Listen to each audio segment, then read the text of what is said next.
হায় আমার আক্ষেপ। তো নিজের উপরে আক্ষেপ করবে একটা মানুষ, তো কিয়ামতের দিন তখন আক্ষেপ করে নিজের খাতাকে বদলাতে পারবেন? নিজের বহি যেটা রেজিস্টার লেখা হয়ে গেছে আল্লাহর ফরিস্তার কলমে, সেটাকে কি চেঞ্জ করা যাবে? সেটাকে তো চেঞ্জ করা যাবে না। তাহলে কিয়ামতের দিন আপনি বলবেন বা কেউ বলবে, হায় আমার দুঃখ, হায় আমার আফসোস, হায় আমার আক্ষেপ। এই কথাটা সেদিন যেন আমাকে বলতে না হয়, আপনাকে বলতে না হয়, তার জন্য আজকেই আপনাকে সচেতন হয়ে যেতে হবে। আমি এমন কথা যেন কিয়ামতের দিন না বলি, বা এরকম সিচুয়েশন যেন তৈরি না হয় যে আমাকে এমন কথা বলতে হবে। যেমন একটা কথা বলি, যারা বেশি জালিম, নিজের নফসের উপরে অধিক বেশি জুলুম করেছে, তাদের আমল কম, সন্ত্রাসটা বেশি, দাঙ্গাবাজিটা বেশি, এবং যখন দেখতে পাবে চোখের সামনে যে আমার সামন থেকে অমুককে ধরে নিয়ে গেল হিসাবের জন্য, এবং তাকে ফরিস্তারা তাদের পায়ে শিকল পরিয়ে দিয়ে জাহান্নামের দিকে রওনা করে দিল, তো ও তো চিনে যে এই ছেলেটা আমার এলাকার, এর বাড়ি আমার গ্রামের পাশেই অমুক জায়গাতে ছিল। এই ছেলেটার সঙ্গে আমি আমাদের চৌরাহাতে কত বসে বসে চা খেয়েছি, আনন্দ করেছি, উল্লাস করেছি। ওর ব্যবহার যেমন ছিল মোটামুটি আমারও ব্যবহার তেমন ছিল। তাহলে ওর পায়ে শেকল দিয়ে যদি আল্লাহ তাআলা ওকে জাহান্নামে নিয়ে যায়, তো এই যে 400-500 জন লোকের পরে আমার পালা পড়বে হিসাবের, তো আমারও তো ওই দুর্গতিটা হবে। এই কথাটা যখন তার মগজে জেগে উঠবে, তখন এই হুঁশিয়ার লোকটা, এই দুনিয়ার হুঁশিয়ার, বলে উঠবে, বড় দুঃখজনক কথা বলবে, ইয়া লাইতানি কুনতু তুরাবা। কি তরজমা? হায় আমার দুঃখ, হায় আমার আফসোস, আজকে এই জায়গায় মানুষ হয়ে কেন খাড়ো আছি। আমাকে আল্লাহ তাআলা যদি এক্ষুনি এই জায়গায় মাটি করে দিতেন, আর মানুষের পায়ের তলায় আমি মাটি হয়ে গড়াগড়ি যেতাম, আমার হিসেব হতো না। আমি জান্নাত চাই না, আমি জাহান্নামও চাই না, আমি কোনো কিছু চাই না। আমাকে যদি মাটি করে দেওয়া হতো তো কত ভালো হতো।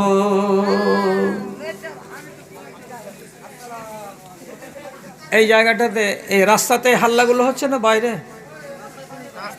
হ্যাঁ, এই তোদের গায়ে কি মানুষের চামড়া নেই নাকি, যে তোদের পাশে এখানে একটা ওয়াজের মজলিস চলছে আর কি কুলাঙ্গারের মতো ব্যবহারগুলো করছিস সেখানে? হ্যাঁ, তোদের ব্যবহারের কাছে তো শয়তানও ফেল পড়ে গেছে। আজকে শয়তান আরাম করছে, আর তোদের মতন হারামখোরগুলোকে ছেড়ে দিয়েছে, যে আমার চামচাতি ছেড়ে দিলাম। রাস্তার কিনারায় জীবনে জালসা ভালো হয় না। এই যে হাই রোড চলছে, কয় টাকা রুখবেন আপনি? আর এই ছোট জায়গা, রাস্তার কিনারে দিয়ে যেতে গেলে তো মাতব্বরি করবে, মাস্তানি করবে, ঠেসাঠেসি করবে, হুড়াহুড়ি করবে। যে কুলাঙ্গার জাত, শেরশাবাদ জাত, ও কি আরামের সাথে যাবে, আদবের সাথে যাবে যে এখানে একটা ইসলামী মজলিস চলছে?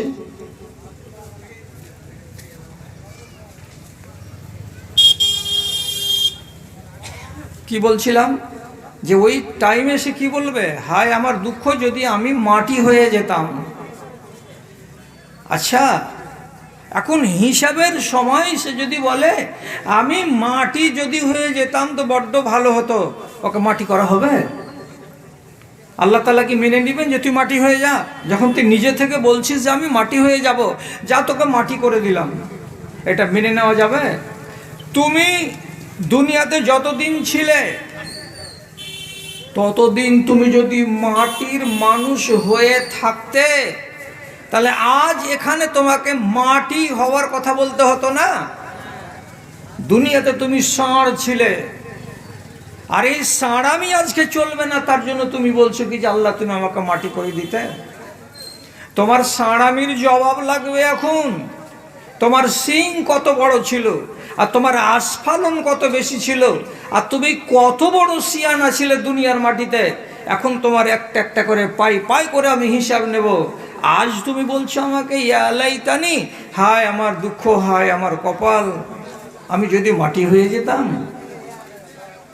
সেদিন এই কথা আল্লাহ তাআলা কোনো মানুষের শুনবেন না।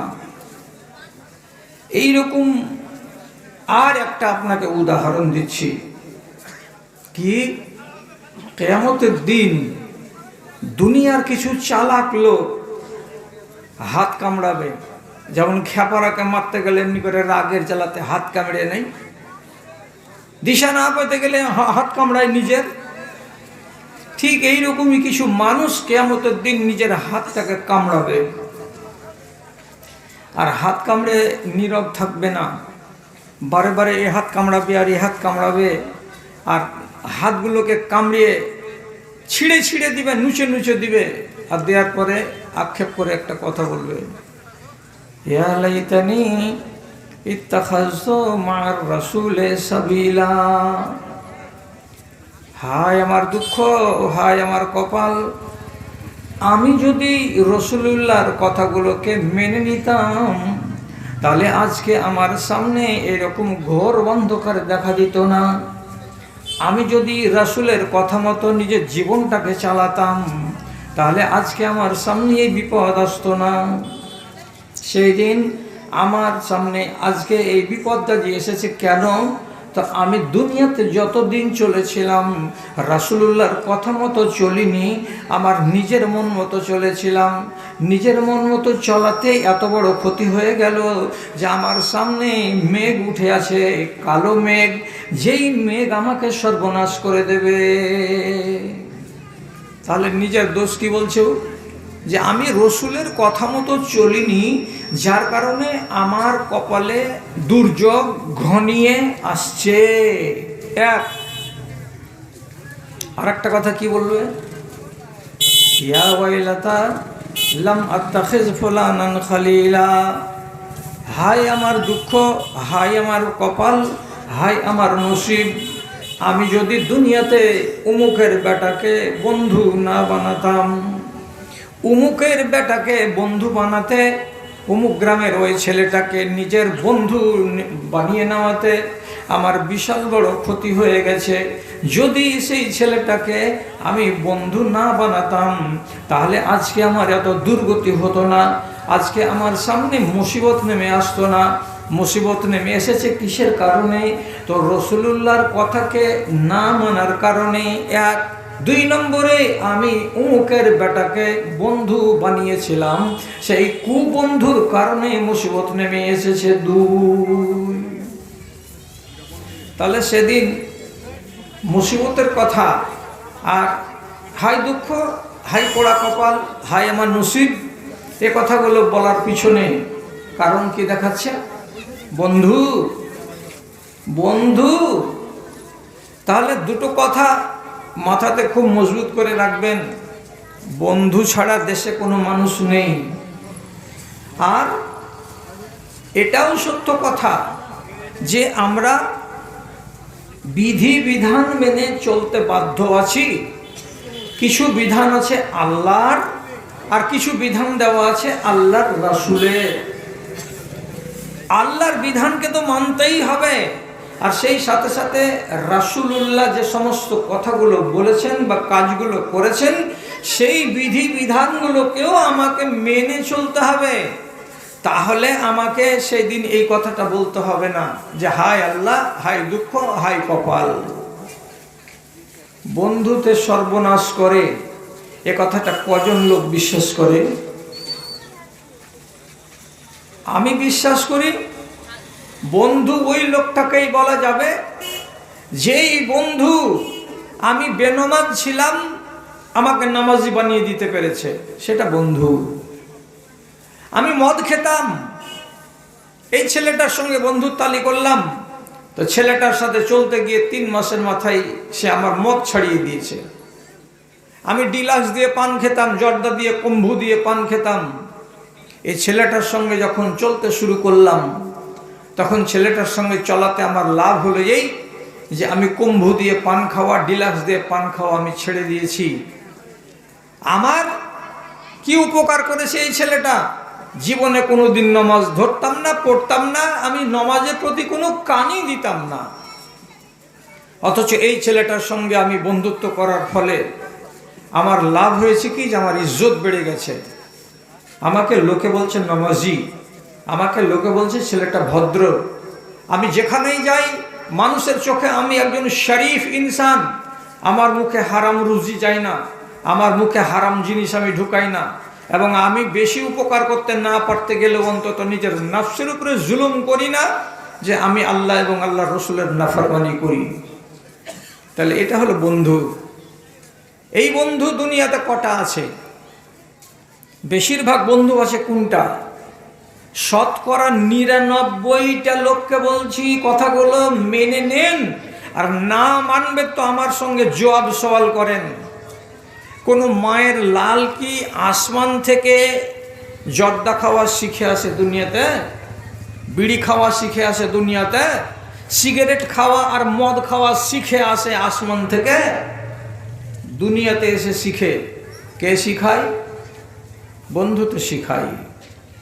একদিন চলে গেল গান শুনতে, গান শুনতে গিয়ে এই বন্ধু বিড়ি টানবে, ওই বন্ধু চুপচাপ হা করে দেখবে। এ বন্ধু বলে, ধুর লে না, না বিড়ি খাই না, খাও সিগারেট খাই না আমি, এই এক দেখ না, এক টান দিয়ে দেখ। তাহলে বন্ধু কি বলছে? এক টান দিয়ে দেখ। দিল একটা টান, কেমন লাগছে? কিছু গেলে চুটপুট চুটপুট করছে, একটু পরে মজা লাগবে। তাহলে 2-3 টান দিল, বন্ধুর সাথে আজকে বিসমিল্লাহ করলো।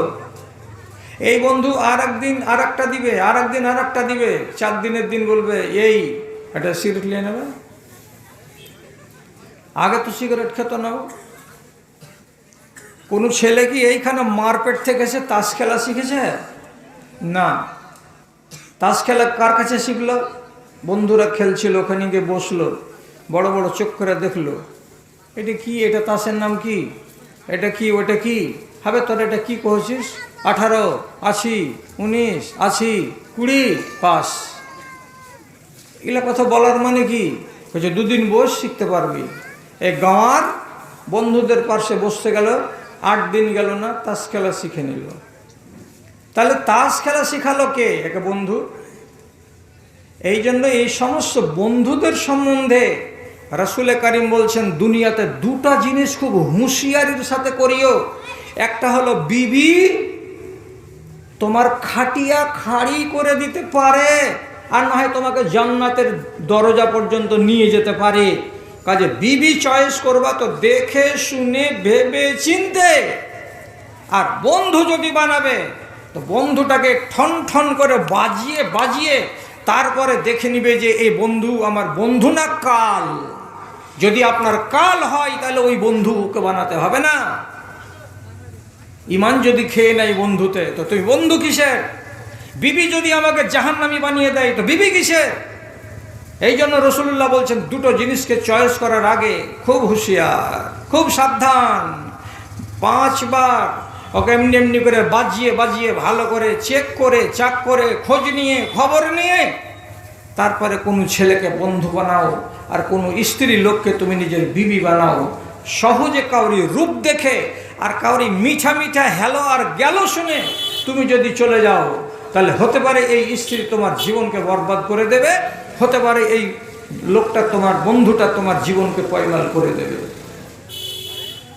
হাদিসের ভেতরে আছে, একটা লোক যদি বলে, স্টেশনে ধরেন বসে আছে 10 জন লোক, যাবে দাদনে মাটি কাটতে বা কাজ করতে বোম্বাই, দিল্লি, কেরালা, তো ট্রেন আসতে 8 ঘন্টা লেট আছে। তখন একজন আরেকজনকে বলছে,